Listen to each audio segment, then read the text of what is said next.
She was just a hotel cleaner until one phone call in flawless Dutch changed everything. He heard it. A billionaire passing by stopped in his tracks. The next day, she was called into the main office. No explanation, no warning. From mopping floors to sitting across from the hotel's mysterious owner. Her life began to shift in ways she never imagined. But what did he really want from her? And why her of all people? This isn't just a story about luck. It's about secrets, second chances, and a connection no one saw coming. Ready to find out what happens next? The sound of the alarm sliced through the stillness like a buzzsaw. 5 a.m. Again. Emily Tawes reached for her old clock radio and silenced it with a groggy swipe, staring at the cracked ceiling of her small studio apartment in Queens. The flickering shadows from the street lamp outside danced on the peeling paint, reminding her of ghosts she hadn't invited. She exhaled deeply.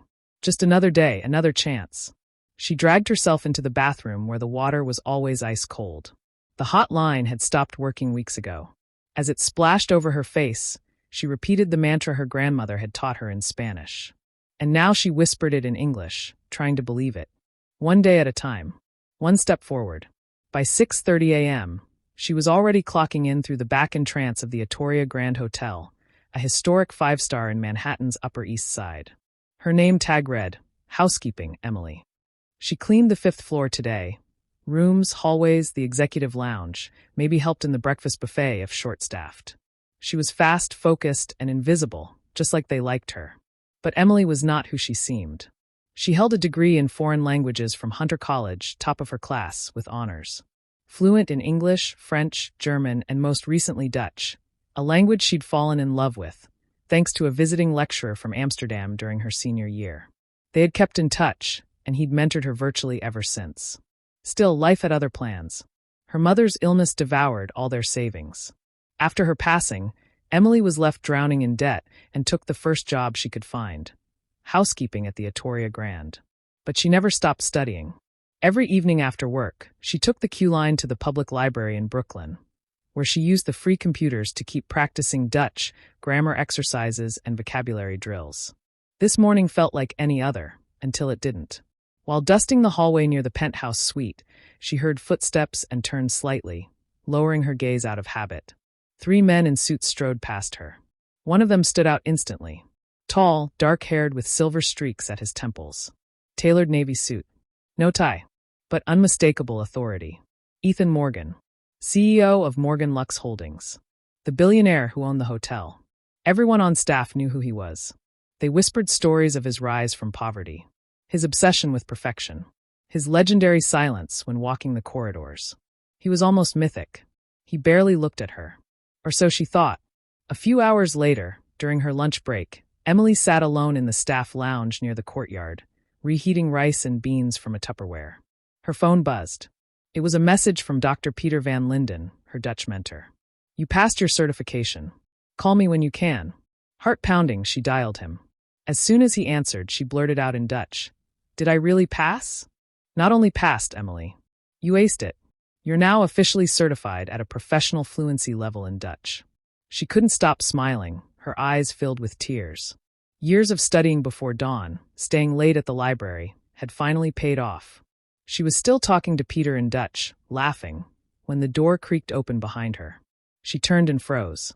Ethan Morgan was standing there, one brow raised. I didn't mean to interrupt, he said in English, stepping further into the room. Were you speaking Dutch? Emily leapt to her feet, scrambling to end the call. Yes, sir. I'm so sorry. I was on break. It's fine, he interrupted calmly. Where did you learn it? I studied languages in college, sir. It's my passion. She avoided his gaze, embarrassed and a little afraid. There was a pause. She braced herself for a warning. But instead, Ethan asked, What's your name? Emily Torres. Emily? He repeated, as if testing the sound of it. Then he nodded slowly. Thank you for your time. Enjoy your lunch. And just like that, he left. Emily was stunned. She sat down, her heart racing, trying to convince herself it was nothing. Just a curious moment. A passing interest. The next day, when she arrived at work, her supervisor called her aside. Human Resources wants to see you. Right now. Emily felt the air leave her lungs. HR? Was she in trouble? She walked down to the main office, knocking tentatively. The director of HR, Mrs. Valerie Green, looked up from her desk. "Come in, Emily. Sit down." Emily clutched her hands tightly in her lap. "I received a very unusual request this morning," Mrs. Green began. "Mr. Morgan has asked that you be reassigned. Effective immediately. You'll be moving into a newly created position." "I'm sorry. What does that mean?" Emily asked. "It means you'll be working with our high-profile guests, particularly those who don't speak English. You'll assist with translation, hospitality, and cultural coordination." Emily was speechless. "The role comes with a significant salary increase," she added. "Roughly 3 times your current pay." "Is this real?" Her voice trembled. "Very real. Mr. Morgan doesn't make random decisions. He says your talents are wasted where you are. You start today. He'd like to see you in his office after lunch." As Emily walked out of the HR office, her mind still spinning, she passed by the same hallway she used to mop each morning. But today, everything looked different. The golden chandeliers, the velvet carpets, even the elevator music. It all felt like part of a new world. She had just stepped into a world she never thought she'd belong to. She pressed her hand against her chest, feeling the rapid beat of her heart. Why her? What had Ethan Morgan seen in a hotel cleaner speaking Dutch over her lunch break? And more importantly, what was he really looking for? It was all too much to process in one breath. But deep down, something whispered, this was just the beginning.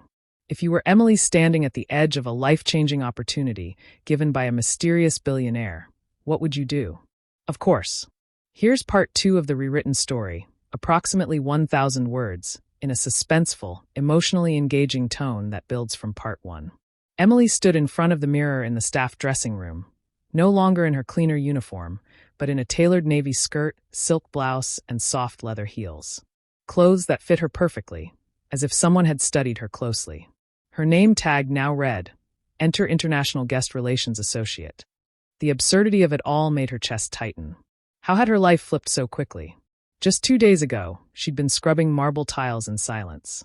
Now she was expected to sit across from diplomats and CEOs, interpreting conversations in multiple languages for one of the most powerful men in the hospitality industry.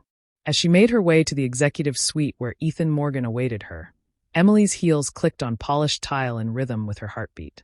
She walked past the opulent chandeliers and high-end art pieces she once dusted, guests and staff, now meeting her eyes with a mixture of curiosity and confusion. One man even stepped aside for her.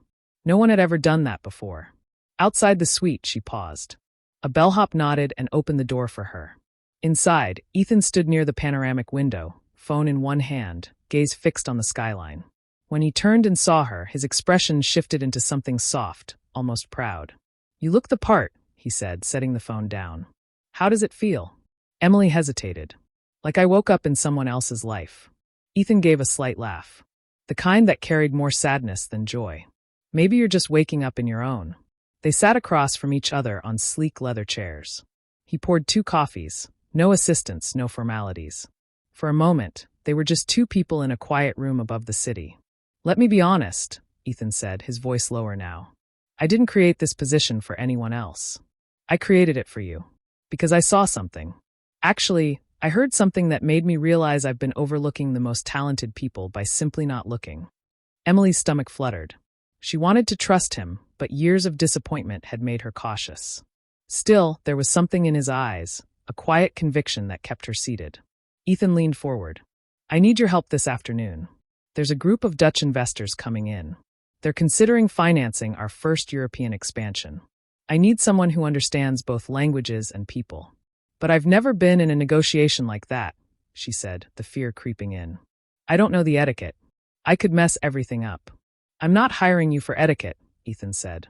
"I'm hiring you for empathy, for instinct. Everything else we can teach. What you have can't be taught." The weight of that compliment silenced her. She nodded, heart pounding. "I'll do my best." Later that day, in a glass-walled conference room overlooking the river, Emily stood beside Ethan as the foreign investors arrived. Tall, sharp-eyed men with firm handshakes and unreadable smiles.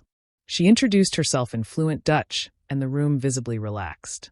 The tension of potential misunderstandings eased. She translated with grace and precision, subtly adapting tones and expressions to keep both sides at ease. At one point, one of the men asked Ethan a question that was clearly a test. Before Ethan could answer, Emily gently stepped in, explaining the nuance of the cultural context. The man smiled. He leaned back and nodded, a silent victory. By the end of the meeting, Ethan was beaming. "You saved the entire deal," he whispered as they walked out. "I owe you more than I can say." As they stepped into the elevator alone for the first time since the meeting, Emily exhaled deeply. "I didn't think I could do it." "I did," he replied. "I saw it the moment I heard you speaking Dutch over lunch like it was the most normal thing in the world." There was a pause, heavy with things unsaid. Then Ethan spoke again, quieter. "Now I have a place I like to go when I need to think. Would you come with me tonight? No obligations, no expectations, just two people talking." Emily hesitated. She had never been invited into a space like that. Personal, intimate. But something inside her said yes before she could think too hard. That evening, Ethan drove them to a secluded rooftop garden on the edge of the city, away from the neon and glass. It was quiet up there except for the hum of traffic far below. The stars were faint but present. A breeze moved through her hair. "Do you come here often?" she asked. "Only when I need to remember who I am," he replied. "Or figure out who I'm becoming." They sat on a bench overlooking the city lights, sipping wine from paper cups. Ethan talked about his early days, how he once cleaned rooms, too, in a hotel not much different from this one. How building his empire had cost him more than he liked to admit. "I've made deals that earned millions, but never made me feel what I felt today. Watching you work," he confessed. Emily looked at him, eyes wide. "Why are you telling me this?" "Because I think this," he gestured between them, "might be the first honest thing I've had in years." The words hung in the air, tender, unspoken, charged with a meaning neither dared fully acknowledge. As she stared out at the lights of the city below, something shifted in her. For the first time in years, she wasn't just surviving. She was seen. She was needed. And maybe, just maybe, she was cared for. The next few weeks passed in a blur of meetings, negotiations, and late-night strategy sessions. Emily was no longer just the woman behind the cleaning cart. She had become Ethan's right hand, an interpreter, an advisor, and slowly, something more. The transformation wasn't just professional. She felt it in how people now looked at her, how she carried herself, how the hotel no longer seemed like a palace she cleaned, but a world she belonged to. Yet beneath the confidence, there was always a quiet tremor. A voice in her mind whispering, "What if all this vanishes as quickly as it appeared?" That fear clung to her, especially when she and Ethan would talk late into the evening. Their conversations drifting from logistics to life, from business to belief. He never crossed a line, never made her feel uncomfortable. And maybe that was what made it more dangerous. The way he saw her, not as a temporary escape, but as someone who mattered, left her vulnerable in a way success never had. One evening, after a particularly long day, Ethan invited her to dinner again. This time, not in a corner of the hotel, but at his home. She hesitated even as she said yes. The car ride was quiet, filled with unspoken questions. His house was nothing like she imagined. Not the cold, modern castle of a millionaire, but a warm, lived-in home tucked away in a quiet neighborhood filled with books, old photographs, and the faint scent of cedarwood. He cooked, not a chef, not a delivery. Just Ethan in a button-down shirt and rolled sleeves, making pasta from scratch like it was the most ordinary thing in the world. Over dinner, the distance between them dissolved. They spoke not as boss and employee, not even as two professionals, but as two souls who'd lived through enough to stop pretending. Ethan told her about his father, a janitor who raised him alone, whose dream was to open a hotel. A dream Ethan had made real but never shared with anyone. Until now. Emily told him about her mother, about the photo she still kept taped to her mirror, about how every step forward she took felt like whispering to her memory. "I'm doing it, Mom. I'm still standing." After dinner, they sat on the porch as a quiet rain began to fall. The air between them pulsed with everything they weren't saying. Then, finally, Ethan broke the silence. "I'm not sure when it happened," he said softly, eyes on the horizon. "But somewhere along the way, I stopped seeing you as someone I simply admire and started seeing you as someone I don't want to imagine this life without." Emily turned to him. Her breath caught halfway. She wanted to speak, to be clear, to say what she felt, but there were no perfect words for a moment like this. "Ethan, this is real for me too," she said, voice trembling. "But I've worked so hard to be taken seriously. If anyone finds out, they'll say what they always say." Ethan replied, "That you don't belong here. That I only chose you because of something other than your mind. But you and I will know the truth." And if you choose to walk away to protect what you've built, I'll respect that. But if you choose to stay, I promise no one will ever doubt your worth. Not while I'm still breathing. In that moment, she saw him not as a man of power, but as a man of courage, offering not just love, but a partnership. She reached for his hand, her eyes steady. I'm not walking away. The next morning, the entire hotel buzzed with news. The Emperor Group had closed a record-breaking deal to expand into Europe, with Emily's work cited by investors as crucial. She was promoted again, this time as Director of International Strategy. But what made headlines across hospitality blogs was the announcement that stunned everyone. Ethan Morgan, the notoriously private mogul, had publicly introduced Emily, not just as his business partner, but as the woman he was building a future with. Critics whispered. Gossip swirled. But it all faded when, 6 months later, the ribbon was cut on their Amsterdam hotel. Emily stood beside Ethan as cameras flashed and reporters cheered. The woman who once mopped the marble floors of a luxury hotel was now overseeing deals, mentoring teams, flying between continents. Her life had changed, but she had not. Not where it mattered. That evening, back in their suite, overlooking the canals, Ethan pulled her into a quiet embrace. "What are you thinking about?" he asked. Emily looked at him, tears in her eyes.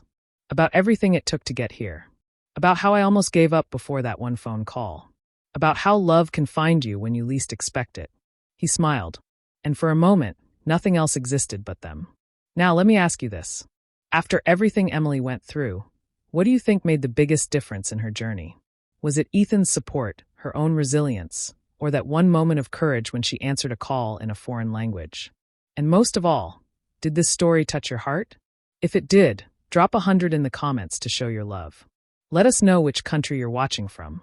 And don't forget to share this video with someone who still believes in dreams that come true at the most unexpected times.